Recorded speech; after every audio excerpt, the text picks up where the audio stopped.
Assalamualaikum warahmatullahi wabarakatuh. Selamat datang kembali di channel Nara Story. Dan tentunya masih bersama saya Mas Nara di sini. Apa kabar kalian semua? Semoga selalu baik-baik saja, sehat badannya, dilimpahkan rezekinya, dan dihindarkan dari segala marbahaya. Amin. Di kesempatan kali ini saya akan menceritakan sebuah cerita drama rumah tangga dengan judul Ayah Sambung, melanjutkan dari part sebelumnya. Oke, seperti biasa sebelum ke ceritanya, bagi kalian yang belum subscribe channel Nara Story, silahkan bisa subscribe dulu lah. Dan aktifkan lonceng notifikasinya agar kalian tidak ketinggalan cerita menarik dari channel Nara Story. Dan jangan lupa juga untuk share and like, tentunya agar Mas Nara lebih semangat lagi untuk menghibur kalian. Oke, kalau sudah, terima kasih, and so just try keep up with me.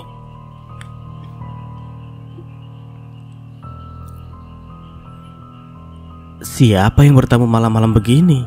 Batinnya.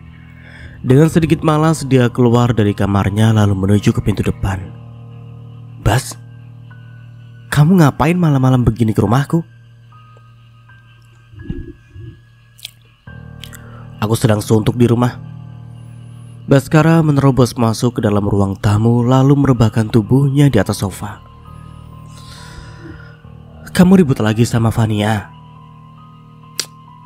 Aku sudah habis pikir kenapa sulit sekali memiliki anak dari Vania. Padahal dokter menyatakan kami berdua tidak memiliki masalah kesuburan.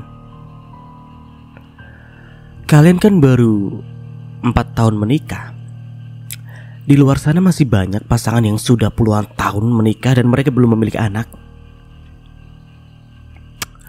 Kamu pikir 4 tahun itu waktu yang singkat? Aku semakin pusing karena ibu selalu menyebut nama Kinara dengan Sagara, seolah ibu menyesali perpisahan kami. Bibi Miranti bersikap begitu karena dia sudah terlalu menginginkan cucu.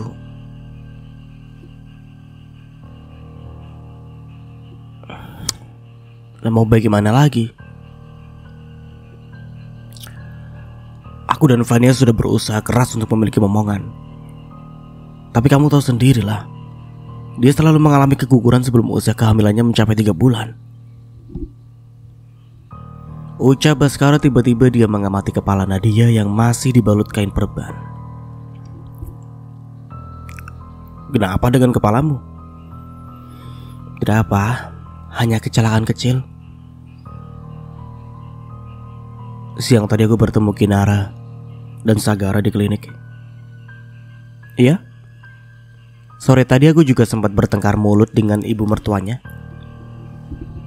Apa maksudmu? Sepertinya Kinara melihatku sedang berduaan sama Bayu di dalam ruang perawatan. Dia lalu mengadu pada ibu mertuanya. Astaga, lagian kamu kapan sih bisa move on dari si Bayu itu? Jelas-jelas dia cinta mati sama Kinara. Bayu itu cinta pertama aku, Bas. Melupakannya bukan hal yang mudah. Sekalipun Bayu mengacuhkanmu, Bayu tidak benar-benar mengacuhkanku. Dia bahkan masih bersikap sangat baik kepadaku. Kamu itu cantik dan masih muda. Mustahil di luar sana tidak ada laki-laki yang mau mendekatimu. Aku tidak pernah peduli pada mereka. Sampai saat ini posisi Bayu belum tergantikan. Dasar keras kepala kamu ini. Umpat Baskara. Kamu gak masak, Nat? Tiba-tiba Baskara mengalihkan pembicaraan. Masak gimana sih? Dari pagi aku di klinik dan baru kembali sore tadi. Tadi aku hanya membeli ayam goreng untuk lauk makan malam. Memangnya istrimu gak masak? Ya masak sih, tapi aku sedang malas aja makan di rumah. Aku masih punya telur di kulkas. Kamu bisa menggorengnya atau membuatnya menjadi telur dadar atau telur mata sapi sono. Gorengin dong. Ya elah, sudah makan gratis minta dilayani lagi. Sana goreng sendiri. Aku sudah ngantuk mau tidur. Aku nginep di sini ya.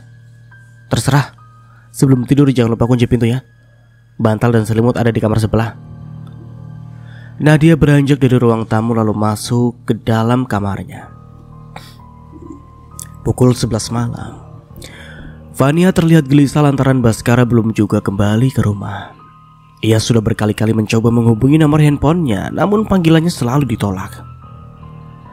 Sudah larut malam begini, Mas Baskara belum pulang, ucapnya pada ibu mertuanya. Paling-paling dia menginap di rumah Nadia.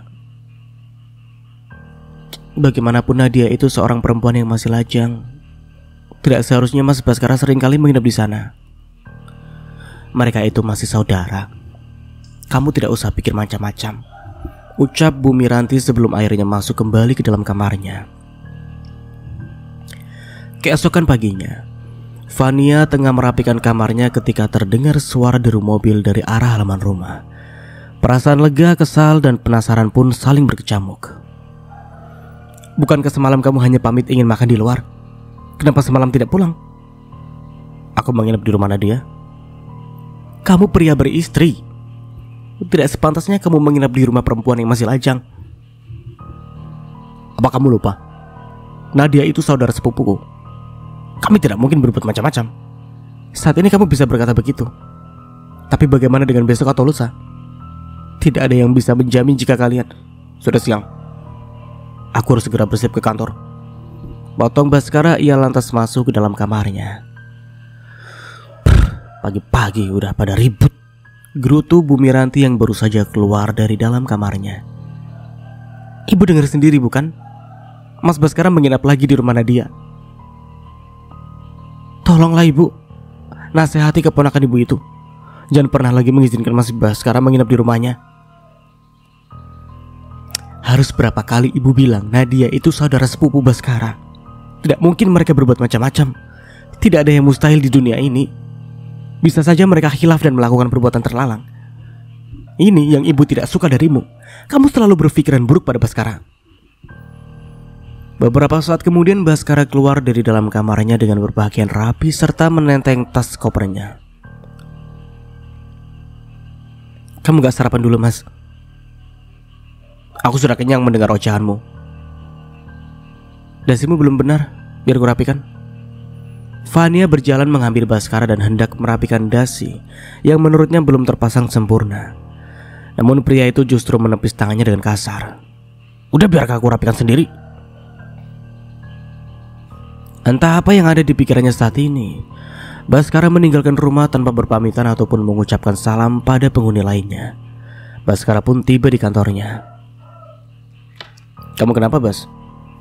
Pagi-pagi muka sudah kayak lepkan ibu aja, tegur salah satu rekan kerjanya. Pasti semalaman gak dikasih jatah tuh sama istrinya. Kawan lain menimpali. Oh iya ya, bininya si Andi sudah lahiran tahu. Udah 2 aja anaknya. Lah aku aja belum, ucap laki-laki bernama Ferry itu. Standarmu ketinggian sih. Kulit kamu gelap, badan kamu pendek. Lah perempuan idamanmu harus cantik, berkulit putih, badan tinggi semampai. Aku cari yang model begitu untuk memperbaiki keturunan. Ferry terkekeh. Oh ya, kamu sendiri gimana, Bas? Sebenarnya kamu bisa gak sih bikin anak? Sialan kamu. Memangnya kamu lupa ya, Fer? Si Bas ini kan sudah punya anak laki-laki dari pernikahan sebelumnya. Oh, berarti dia normal. Sekali lagi laki-laki jenaka itu terkekeh. Kalau kalian sulit punya anak, berarti istrimu yang bermasalah. Kenapa kita jadi kayak mak-mak gini sih? Udah, ayo mulai kerja. Kita sudah korupsi waktu 10 menit untuk bergosip. Ucap Tony, dia lantas berjalan menuju mejanya. Sagara. Kenapa tiba-tiba aku kepikiran anak itu ya? Batin Baskara. Di klinik tempat Sagara dirawat. Lidahku sudah tidak pahit lagi saat makan, Bu. Kepalaku juga sudah tidak pusing lagi, ucap Sagara setelah menyelesaikan sarapan paginya. Syukurlah, ini artinya kamu sudah mulai sembuh, Nak. Jadi aku sudah bisa pulangkan, Bu. Nanti Ibu tanya kalau dokter kesini ya. Beberapa saat kemudian pintu terbuka, tampak seorang perawat memasuki ruangan. Selamat pagi jagoan, bagaimana kabarmu hari ini? Lidahku sudah tidak pahit lagi, kepalaku juga sudah tidak pusing. Oh ya? Perawat itu menempelkan punggung tangannya di dahi Sagara. Oh iya, sepertinya suhu badanmu sudah normal. Artinya aku boleh pulang hari ini kan, Sus? Kita tunggu dokter datang ya. Beliau yang akan memutuskan kamu bisa pulang hari ini atau tidak. Jelas perawat bocah laki-laki itu pun mengangguk paham. Selang beberapa saat pintu ruangan terbuka. Rupanya dokter yang masuk ke dalam ruangan. Selamat pagi Sagara. Bagaimana kabarmu hari ini? Kabarku sudah lebih baik, Dok. Dokter periksa sebentar ya. Dokter itu pun lantas memeriksa detak jantung Sagara dengan stetoskop yang senantiasa melingkar di lehernya. Ia juga memeriksa denyut nadi pasien kecilnya itu. Ya, semua bagus, kamu boleh pulang sekarang. Hore, sorak Sagara. Silakan ibu urus administrasinya. Baik, Dok. Sagara di sini sebentar ya, Nak. Ucap Kinara saya berjalan ke arah pintu. Baik, Bu. Dokter, panggil Sagara. Iya? Apa cita-cita dokter saat kecil dulu ingin menjadi dokter? Ya begitulah. Memangnya cita-citamu mau jadi apa saat besar nanti? Aku ingin menjadi pengusaha sukses. Dokter yang kerap disapa oleh Dr. Rain itu mengulas senyum tipis. Biasanya anak seusiamu, kalau ditanya tentang cita-citanya, mereka akan menjawab ingin menjadi dokter, pilot, atau polisi. Kenapa kamu ingin menjadi pengusaha? Biar semua orang yang tinggal di sekitarku bisa bekerja, jadi tidak ada pengangguran. Cita-cita yang hebat, ucap Dr. Rain sembari mengusap lembut rambut Sagara. Kamu harus makan makanan yang bergizi dan jangan jajan sembarangan. Sus, tolong lepaskan selang infusnya. Baik, Dok. Baiklah, kalau begitu kami permisi dulu, ucap dokter. Terima kasih ya dokter, suster, sudah mengobati saya, ucap Sagara. Keduanya mengulas senyum sebelum akhirnya meninggalkan ruangan tersebut. Kita pulang sekarang, Nak, ucap Kirana. Kirana lagi Kinara maksud Mas Nara, maaf ya. Usai menyelesaikan administrasi, setelah memberesi barang-barang mereka, keduanya pun lantas meninggalkan klinik. Bu, aku kangen sama kakek dan nenek. Sudah lama kita tidak ke rumah mereka, ucap Sagara ketika mereka dalam perjalanan pulang. Iya, nanti kalau kamu sudah benar-benar sembuh, kita ke rumah kakek dan nenek ya, ucap Kinara. Bocah laki-laki itu mengangguk paham. Kedua orang tua Kinara masih hidup. Mereka kini tinggal berdua saja di rumah yang menjadi tempat tinggalnya sebelum menikah, yakni di perbatasan kota. Bukannya Kinara yang tak mau mengunjungi rumah mereka, namun dia selalu merasa tidak nyaman dengan sikap sang ibu. Ya, hubungan keduanya memburuk semenjak Kinara ketahuan hamil di luar nikah. Bahkan setelah ia berpisah dengan Baskara dan menikah lagi dengan Bayu pun hubungan keduanya tak kunjung membaik. Kinara mengambil ponselnya dari dalam tas. Ada rasa ragu saat dia berniat menghubungi nomor handphone sang ibu. Apakah sang ibu masih mau menerima panggilan darinya dan berbicara dengannya? Setelah beberapa saat menimang-nimang ponselnya, akhirnya dia memutuskan untuk menghubungi nomor sang ibu. Kinara bernafas lega saat terdengar suara bariton dari seberang sana. Assalamualaikum, Nak. Waalaikumsalam. Bagaimana kabar ayah dan ibu? Kenapa kamu baru sekarang menelpon? Ibumu sakit sudah lebih dari 3 minggu. Astagfirullahaladzim. Ibu sakit apa, Pak? Ibumu terjatuh di kamar mandi saat mencuci dan sampai sekarang belum bisa berjalan lagi. Innalillahi. Apa Bapak sudah mengajak ibu berobat? Sudah. Tiara yang mengirim uang untuk biaya berobat ibumu. Selain dia, pada siapa lagi yang bisa membantu kami? Maaf, Pak. Bukannya aku tidak peduli pada bapak dan ibu, tapi kalau kamu masih menganggap kami sebagai orang tuamu, Bapak harap kamu bisa secepatnya menjenguk ibu. Iya, Pak, akan aku usahakan. Tiba-tiba panggilan terputus. Ibu barusan menelpon kakek ya? Iya sayang, nenek sedang sakit. Kakek meminta ibu secepatnya menjenguknya. Besok kan hari Sabtu, kita ke sana saja, Bu. Nanti ibu minta izin pada ayah Bayu ya. Setelah 20 menit, taksi yang mereka tumpangi pun berhenti tepat di rumah Kinara. Syukurlah kalau kamu sudah pulang. Nenek baru saja berniat meminjam handphone tetangga untuk menelponmu, ucap Bu Seli yang telah menunggu mereka di teras rumah. Alhamdulillah Bu, kondisi Sagara sudah membaik. Jadi dokter mengizinkannya pulang. Sayang, kamu istirahat di kamar dulu ya. Iya Bu. Bocah kecil itu pun lantas masuk ke dalam rumah. Tiba-tiba wanita paruh baya itu mengamati wajah Kinara. Wajahmu terlihat kebingungan. Apa ada sesuatu yang mengganggu pikiranmu? Tadi aku menelpon bapak. Beliau mengatakan jika ibu sudah 3 minggu ini sakit. Jadi aku berniat mengunjungi mereka. Tapi kenapa? Aku sudah tidak memiliki uang sama sekali. Uang tabungan terakhir yang kumiliki sudah digunakan untuk membayar biaya perawatan Sagara di klinik.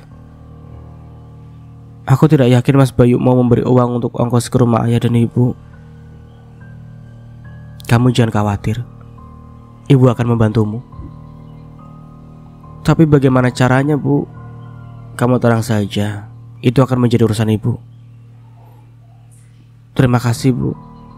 Ya sudah, kamu istirahat dulu. Ibu tahu kamu pasti lelah. Kinara berlalu dari hadapan ibu mertuanya lalu masuk ke dalam rumah. Sore harinya, Bayu baru saja pulang dari tempat kerjanya.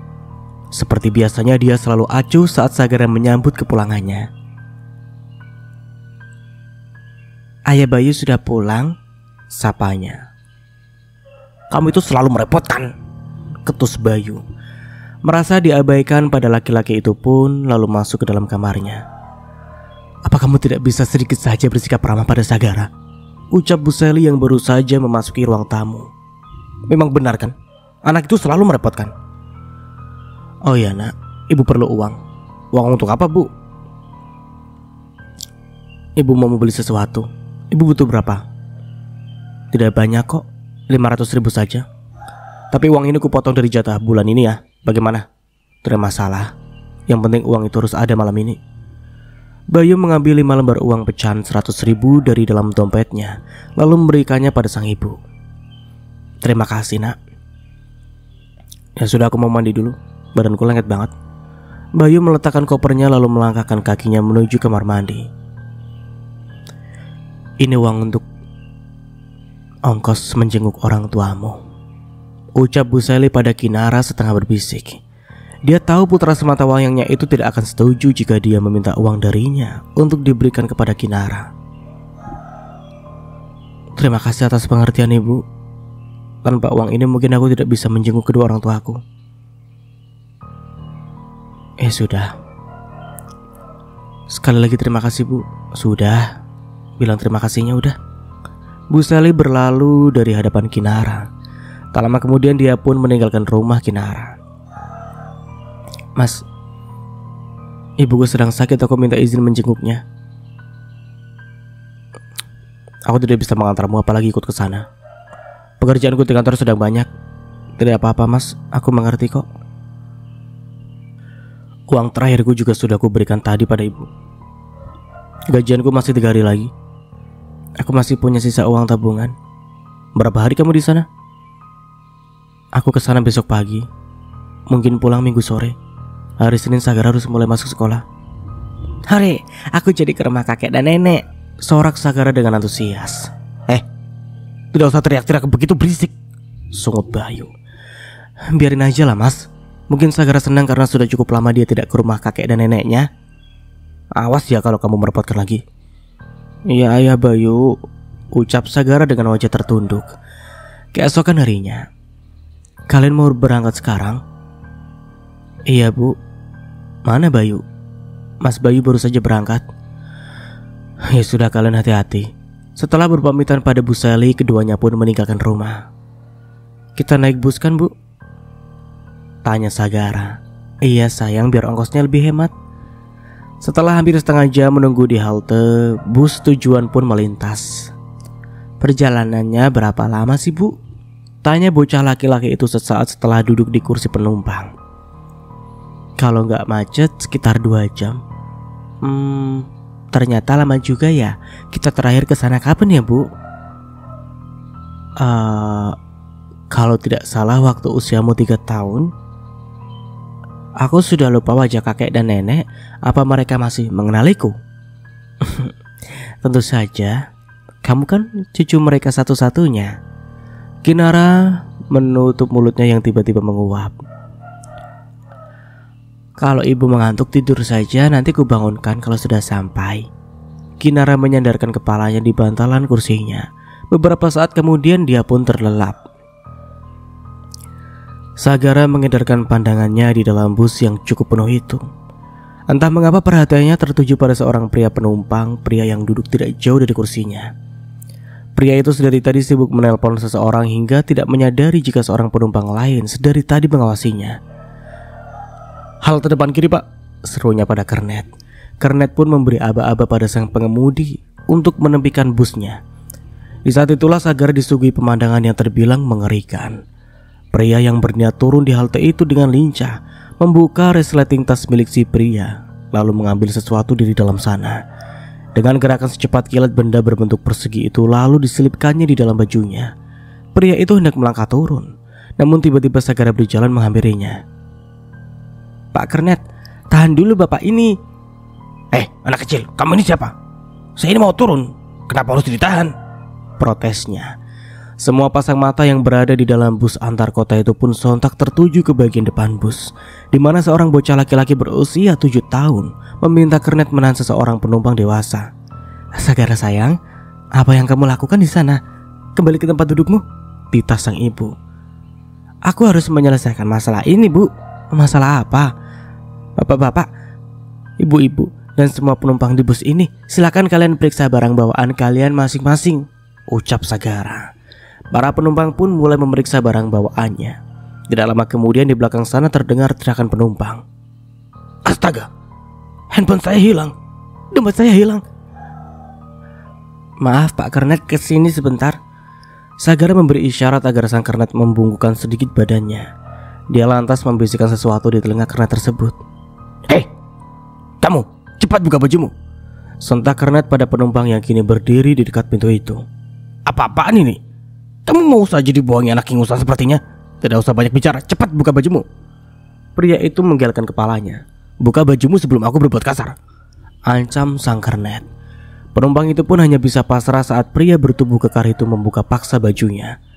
Benar saja di balik bajunya tampak sebuah ponsel dan sebuah dompet berwarna hitam yang terselip di antara perut dan celananya.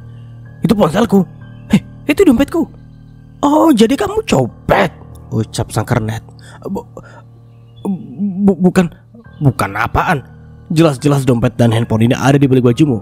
Kamu kan yang mencopetnya?" "Pasti dia pencopet bus yang selama ini meresahkan penumpang." Pengemudi bus menimpali. "Tahan dia, saya akan menelpon polisi agar menjemputnya," seru penumpang pria yang nyaris kehilangan dompetnya. "Jangan Pak, jangan telepon polisi, saya tidak mau dipenjara," ucap si pencopet. "Kalau tidak mau dipenjara, jangan melakukan perbuatan kriminal," seru salah seorang perempuan. Pencopet itu berusaha kabur namun usahanya gagal lantaran Kernet dan seorang penumpang lainnya menahannya. Beberapa saat kemudian mobil polisi pun tiba. Seorang polisi lantas masuk di bus tersebut. "Selamat pagi, kami menerima laporan jika di dalam bus ini ada seorang pencopet yang tertangkap." "Benar Pak, pria ini pelakunya." "Ayo ikut kami ke kantor." "Jangan penjarakan saya Pak." "Merayaknya saja nanti di kantor." Pencopet itu hanya bisa pasrah saat polisi memborgol kedua tangannya dengan rantai besi. "Kami mengucapkan terima kasih. Pencopet bus ini sudah cukup lama menjadi target operasi kami," ucap polisi. "Yang paling berjasa dalam penangkapan pencopet ini adalah anak ini, Pak," jelas sang Kernet. Pria berseragam itu pun lantas memandang wajah Sagara. "Siapa namamu, jagoan?" tanyanya. "Sagara, Pak Polisi." Nama yang bagus. Sepertinya anak ini melihat saat pencopet ini beraksi, lalu meminta kami menahannya. "Kamu anak pemberani," puji polisi. "Ibu saya mengatakan mencuri bukan perbuatan yang baik," ujar Sagara. "Atas keberanianmu, Bapak akan memberikan hadiah." "Hadiah?" "Iya, di mana alamat rumahmu?" "Di Jalan Cempaka, nomor 46 ya, Ma? Baik, ditunggu hadiahnya ya. Oh ya, kamu dan ibumu mau kemana? Kami mau ke rumah kakek dan nenek di pinggiran kota. Oh, begitu. Ibu patut berbangga memiliki putra pemberani sepertinya, ucap polisi yang ditujukan untuk Kinara. Terima kasih, Pak. Baiklah, kami permisi dulu. Selamat melanjutkan perjalanan Anda. Selamat siang. Polisi itu pun lantas membawa pencopet itu keluar dari dalam bus tersebut. Terima kasih, Nak. Berkat keberanianmu dompet saya kembali, ucap pemilik dompet. Saya juga pasti kebingungan jika handphone saya hilang. Ambillah, ucap pria pemilik dompet sembari menyodorkan beberapa lembar uang pecahan 100.000 pada Sagara. Tidak usah, Pak. Ibu guru di sekolah bilang kita tidak boleh pamrih jika membantu orang lain. Selain pemberani, rupanya kamu juga murah hati ya. Semoga kebahagiaan selalu menyertaimu, ujar pria pemilik handphone. Ibu bangga padamu, Nak. Tepat pukul 10 pagi, bus yang mereka tumpangi tiba di halte tujuan. Apa rumah kakek dan nenek masih jauh, Bu? Kita hanya tinggal berjalan kaki sebentar menyusuri gang itu. Tidak banyak yang berubah dari rumah yang menjadi tempat tinggal Kinara saat kecil dulu, hingga dia menikah.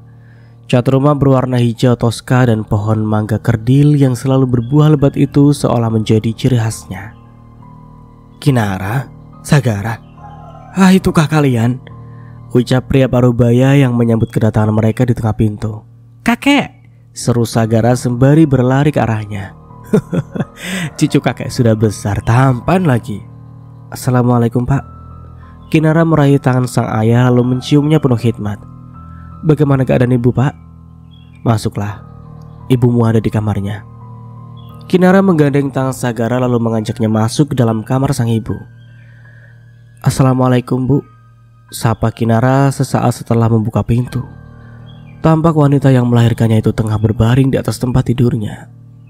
Kinara, benar Bu, ini aku Kinara. Siapa anak laki-laki ini? Dia cucu ibu Sagara. Sagara, kamu sudah sebesar ini, Nak. Wanita parubaya itu bernama Hanggini. Semenjak Kinara ketahuan hamil di luar nikah, sang ibu seolah memusuhinya. Alih-alih membantu merawat Sagara, dia bahkan tak menjenguk saat Kinara melahirkannya. Anakmu sudah besar sekarang. Iya, Bu. Sagara kini duduk di kelas 1 sekolah dasar. Bagaimana keadaan ibu? Ibu belum bisa beranjak dari tempat tidur. Aku minta maaf tidak bisa merawat ibu. Bagaimana rumah tanggamu yang baru? Apa Bayu lebih baik dari Baskara? Mas Bayu baik kok, Bu. Apa dia juga memperlakukan Sagara dengan baik? Kinara terdiam. Dari diammu ibu tahu Bayu hanya mencintaimu saja, tidak dengan Sagara.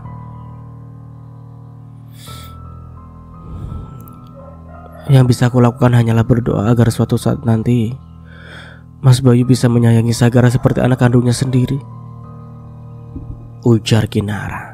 Malam harinya. Maaf, Bu, aku tidak bisa memberi lebih. Uang tabunganku sudah kupakai untuk biaya perawatan Sagara di klinik kemarin, ucap Kinara setelah memberi uang sejumlah 300.000 pada sang ibu. Bahkan anakmu sakit saja suami barumu itu tidak peduli. Suami macam apa sih Bayu itu? Bukan begitu, Bu. Tanggal gajian Mas Bayu masih 2-3 hari lagi. Apa Bayu memberikan seluruh uang gajinya padamu? Mas Bayu memberiku separuh uang gajinya. Separuhnya lagi digunakan untuk menabung. Menabung apa? Bukannya kalian sudah memiliki rumah? Sepertinya mustahil jika dia menabung untuk biaya pendidikan Sagara.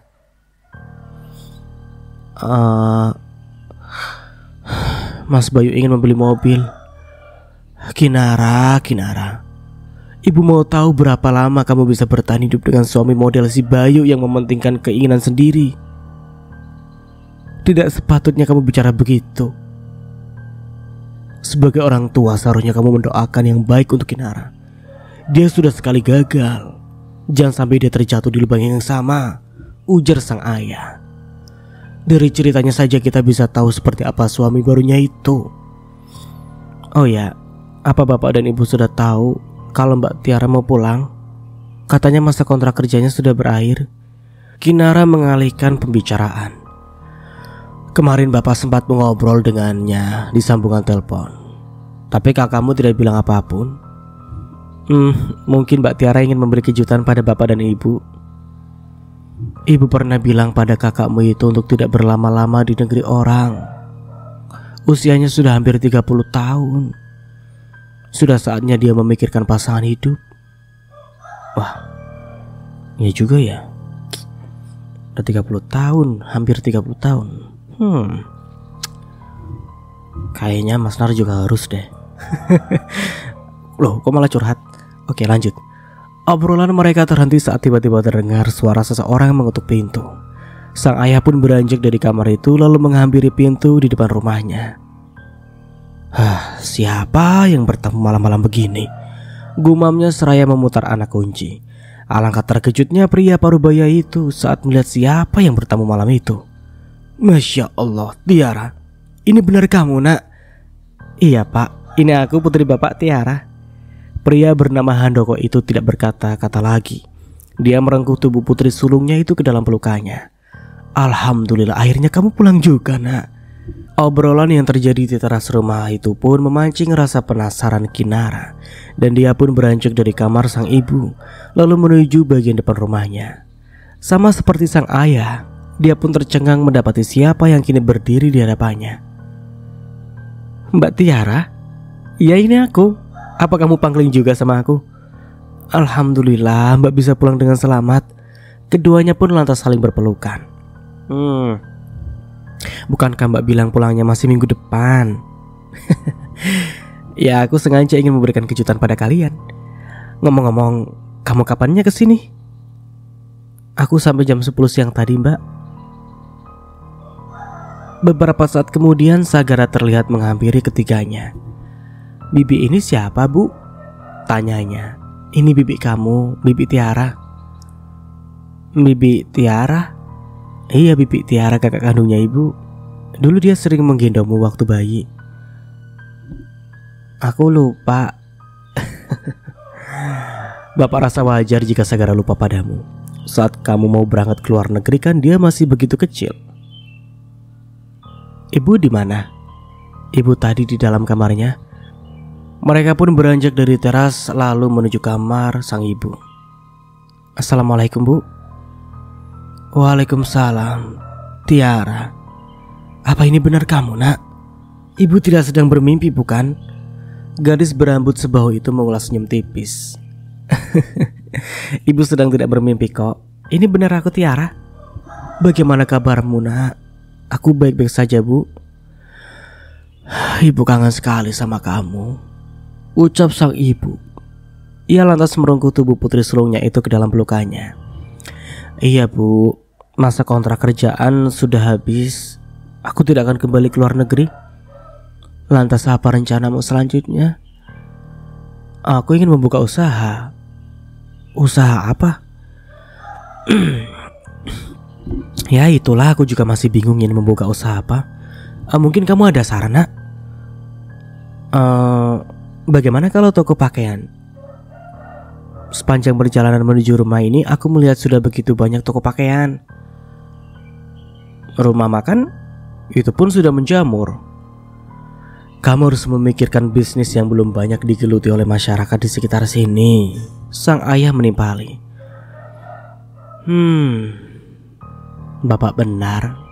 Dengan begitu Mbak Tiara tidak memiliki terlalu banyak saingan. Kedai es krim, ucap Sagara. Keempat pasang mata yang berada di dalam ruangan itu pun tertuju ke arahnya. Usul yang bagus. Di daerah dekat rumahku sepertinya belum ada kedai es krim. Kalau di sini sepertinya kurang diminati. Mungkin jika di tempat tinggal Kinara bisnis itu lebih menjanjikan. Terima kasih sayang. Usulmu sangat bagus. Mungkin Bibi akan menyewa ruko di dekat tempat tinggal kalian.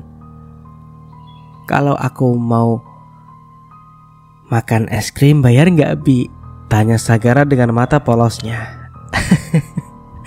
Bayar nggak ya? Enggak dong, kamu bisa makan es krim sepuasmu. Hore! Kamu rencananya kapan kembali ke rumahmu? Besok siang, Mbak. Kenapa buru-buru sih? Padahal aku berencana ingin mengajak kalian berjalan-jalan berkeliling di kota ini. Sagara harus sekolah, Mbak. Kemarin sudah 3 hari izin karena harus dirawat di klinik. Ya, jadi aku jalan-jalan sama siapa dong? Di dekat rumah kami juga banyak tempat-tempat yang bagus kok, Bi. Kita jalan-jalan di sana aja.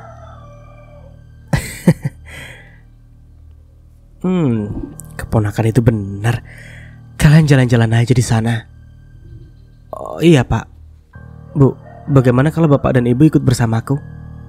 Aku tidak tega meninggalkan kalian berdua saja di rumah ini. Tidak apa-apa nak, kami di sini saja. Kami sudah terlalu sayang dengan rumah ini. Tapi Pak, siapa yang akan merawat Diwan dan menjaga Ibu?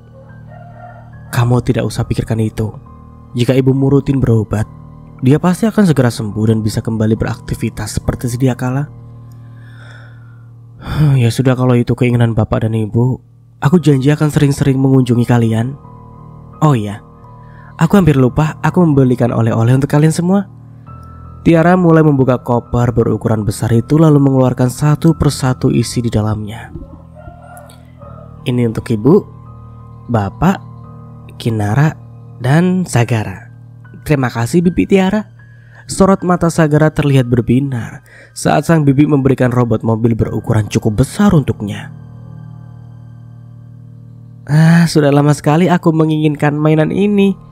Loh, memangnya ayahmu tidak pernah membelikan mainan? Bocah laki-laki itu menggelengkan kepalanya. Ya astaga, apakah benar begitu nak? Pertanyaan itu ditujukan kepada adik perempuannya Kinara. Sayang, kamu pasti lelah dan mengantuk. Ayo ibu antar ke kamar, ucap Kinara. Aku tidur dulu ya nek. Kek. Bi, selamat malam. Selamat malam. Mimpi indah ya. Kinara menggandeng tangan Sagara lalu mengajaknya meninggalkan kamar tersebut. Maaf mbak, tadi aku tidak menjawab pertanyaanmu. Aku hanya tidak ingin Sagara mendengar hal-hal yang tidak baik, ucap Kinara setelah ia menemani Sagara di tidur kamarnya. Tidak apa-apa, aku yang harusnya minta maaf. Tidak seharusnya aku menanyakan hal itu di depan anak kecil seusianya. Apa kamu bahagia dengan pernikahan keduamu nak?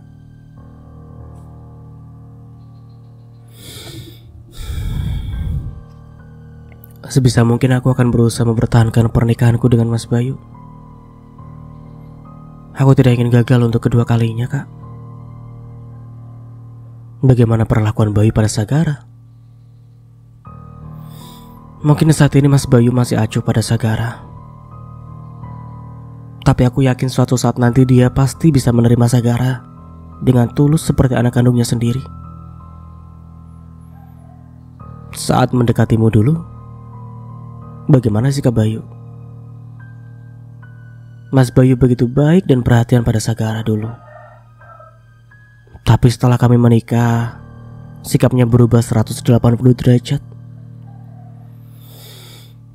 Mas Bayu tidak pernah lagi peduli padanya, bahkan mengacuhkannya. Bahkan saat Sagara dirawat di klinik kemarin, Mas Bayu sama sekali tidak peduli.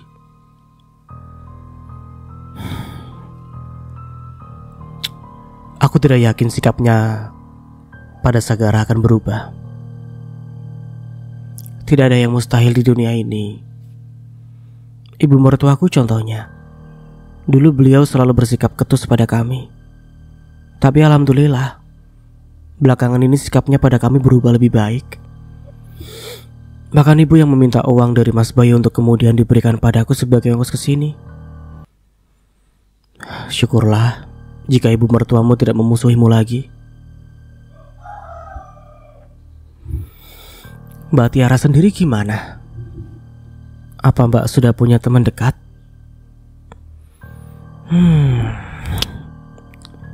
Setahun belakangan ini aku dekat dengan Dava, seorang laki-laki yang ku kenal melalui aplikasi pertemanan.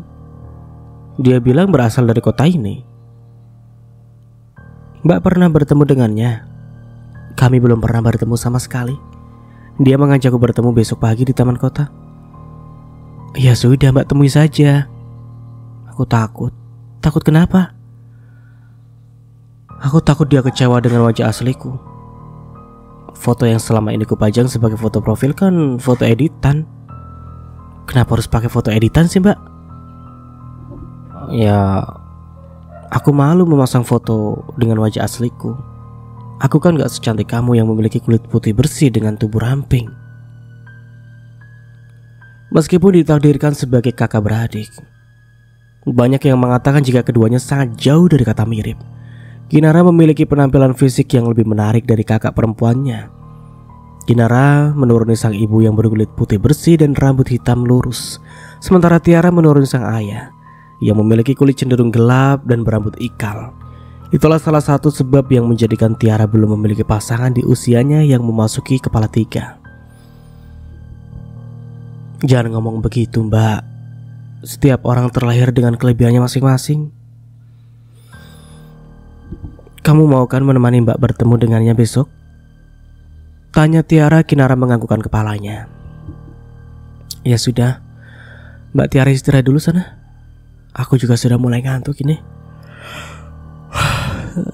Ucap Kinara, dia pun lantas meninggalkan kamar Tiara. Keesokan harinya.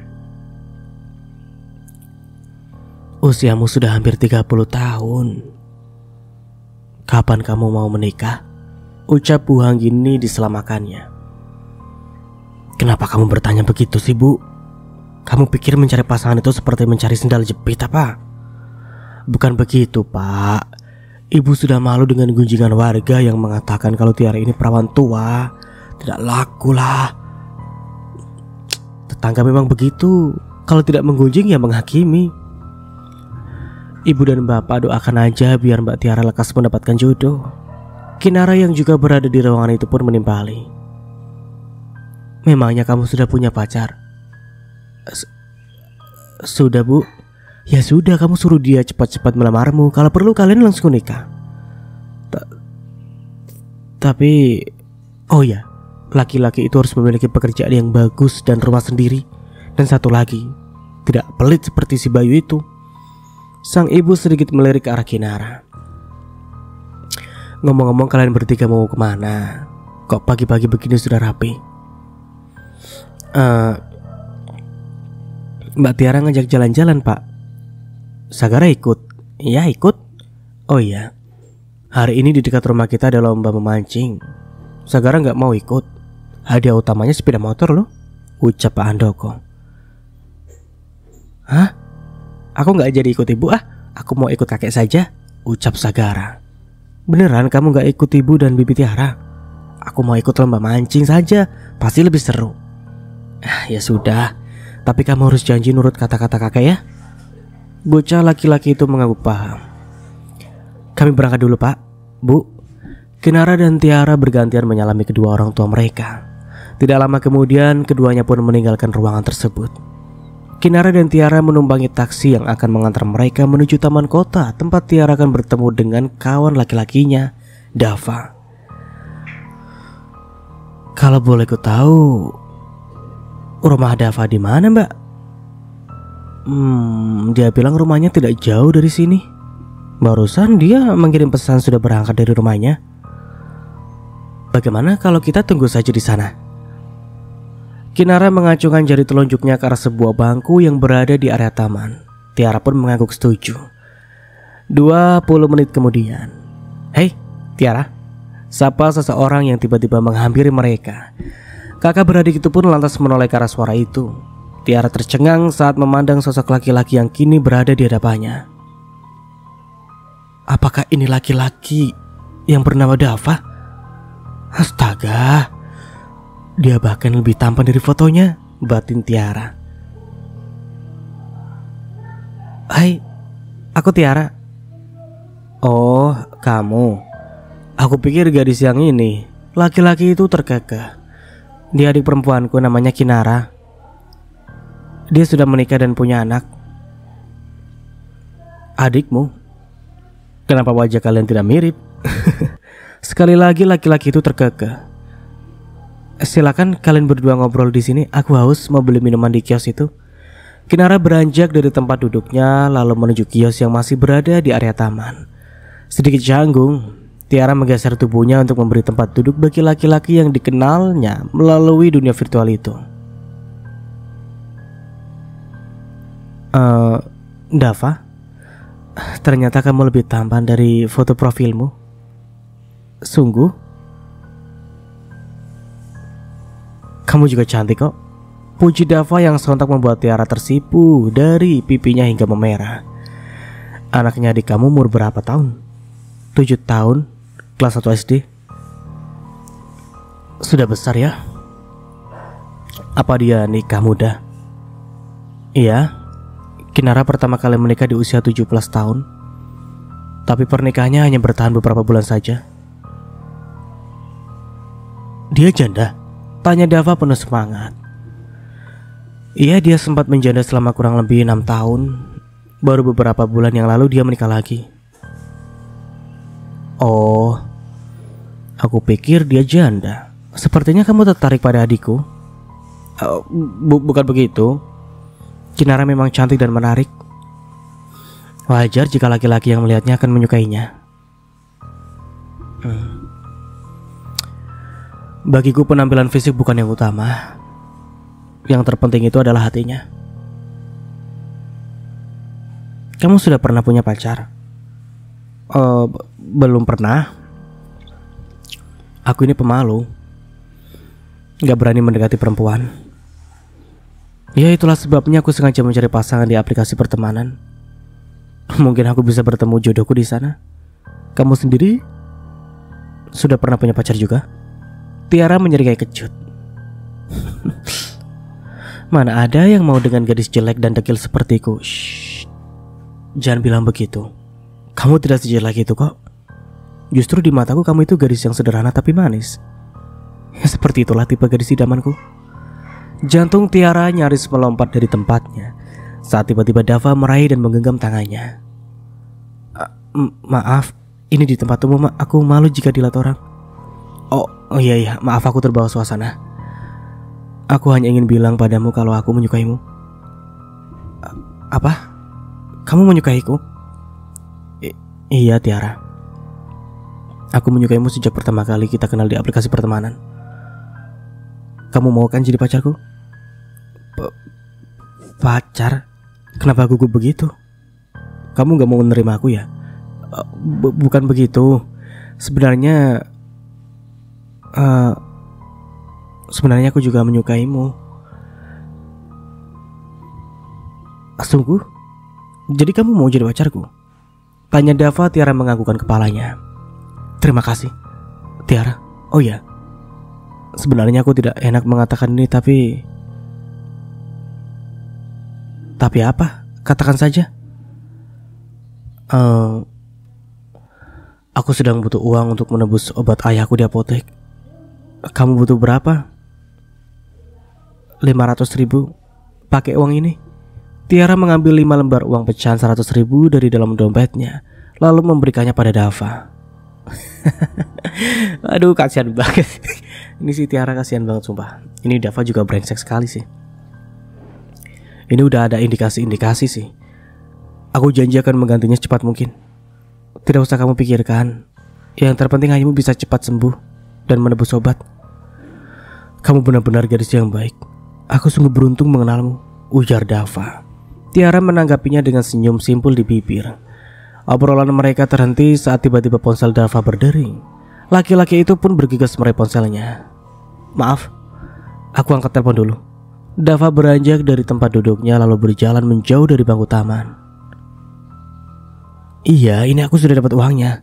Aku akan langsung membeli susu dan popok. Kamu mau membeli susu dan popok buat siapa? Dava tersentak kaget saat Kinara tiba-tiba berdiri di belakangnya. Ini tadi kakakku ngingetin aku biar gak lupa pesanan popok sama susu bayinya, jawab Dava yang cepat-cepat mengakhiri percakapan lalu menyimpan ponselnya. Dan sampai di sini dulu ceritanya. Nantikan kelanjutan ceritanya di part berikutnya. Dari saya mohon maaf bila ada salah kata atau dalam penyampaian cerita. Akhir kata, wassalamualaikum warahmatullahi wabarakatuh. Sampai jumpa di video selanjutnya and see you. Ciao.